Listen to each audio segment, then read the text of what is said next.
আসসালামু আলাইকুম, সবাই কেমন আছেন? সম্প্রতি আপনারা অনেকেই জানেন যে সিলেটের ডিসি সারোয়ার আলমকে প্রত্যাহার করা হয়েছে। কেন করা হয়েছে সেটা কম বেশি সবাই জানেন, এবং সারোয়ার আলম কে সেটাও ভালো জানেন। বাংলাদেশে যাকে আমরা সৎ অফিসার হিসেবে চিনি, বাংলাদেশে সৎ অফিসারের যে কোনো দাম নাই, বা আমলাতন্ত্রে যে ভালো মানুষ থাকতে পারে না, এর একমাত্র উদাহরণ হচ্ছে এই সিলেটের ডিসি সারোয়ার আলম।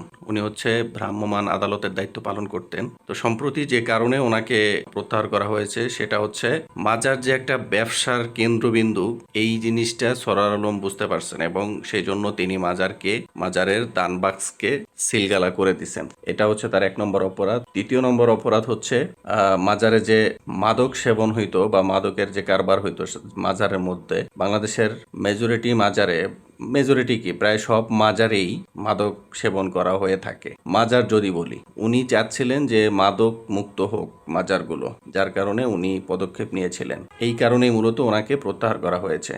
এখন একবার চিন্তা করেন, একজন ভালো সৎ অফিসার, তার কোনো বাংলাদেশে জায়গা নাই, সে বাংলাদেশে স্বাধীনভাবে কাজ করতে পারবে না। তার মানে সরোয়ার আলমকে প্রত্যাহারের মাধ্যমে আমরা একটা জিনিস জানতে পেরেছি, বুঝতে পেরেছি যে বাংলাদেশে যারা আছে, আমলাতন্ত্র থেকে শুরু করে সরকারি মানে রাষ্ট্রের যে কোনো দায়িত্বে, যে কোনো পদে, যে কোনো সেক্টরে যারা আছেন, তারা কেউই ভালো নেই। যে বাংলাদেশে কোনো সেক্টরে ভালো কোনো লোক নাই, সবাই দুর্নীতিগ্রস্ত, এবং সেই দুর্নীতির কালচারটাকে যদি আপনি সমানভাবে তাল দিয়ে না চলতে পারেন, তাহলে আপনি সেখানে টিকতে পারবেন না। অথচ বর্তমান যে সরকার, এই সরকার কিন্তু আসার পূর্বে জনগণকে একটা কমিটমেন্ট দিয়েছিলেন যে আমরা মদিনার সনদ অনুযায়ী দেশ চালাবো। তো এই হচ্ছে মদিনার সনদ। মদিনার সনদে ভালো মানুষের কোনো দাম নাই, ভালো মানুষের জায়গা নাই। উনি তো বেশি কিছু চান নাই, উনি মাজারকে কলঙ্কমুক্ত করতে চেয়েছিলেন, মাজারকে পরিষ্কার করতে চেয়েছিলেন।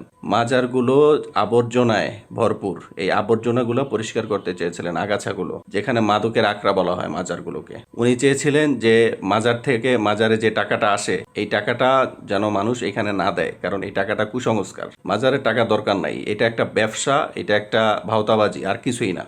আমি তীব্র প্রতিবাদ জানাই। আমি চাই সরোয়ার আলমের মতো যোগ্য ব্যক্তি, সৎ ব্যক্তি বুক ফুলায় এই দেশে ভালো ভালো কাজ করবে, স্বাধীনভাবে কাজ করবে, আমি এটাই চাই।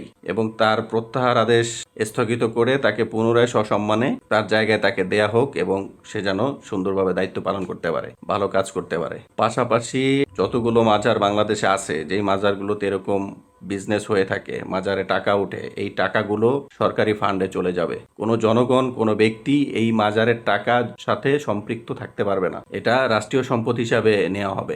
যদি মাজারে এইসব টাকা বন্ধ না করেন, এইসব লেনদেন বন্ধ না করেন, তাহলে এই টাকাগুলো রাষ্ট্রীয় পর্যায়ে চলে যাবে, রাষ্ট্রের কোষাগারে চলে যাবে, রাষ্ট্র হিসাব নিকাশ করবে, কোনো ব্যক্তি এটার সাথে জড়িত থাকতে পারবে না।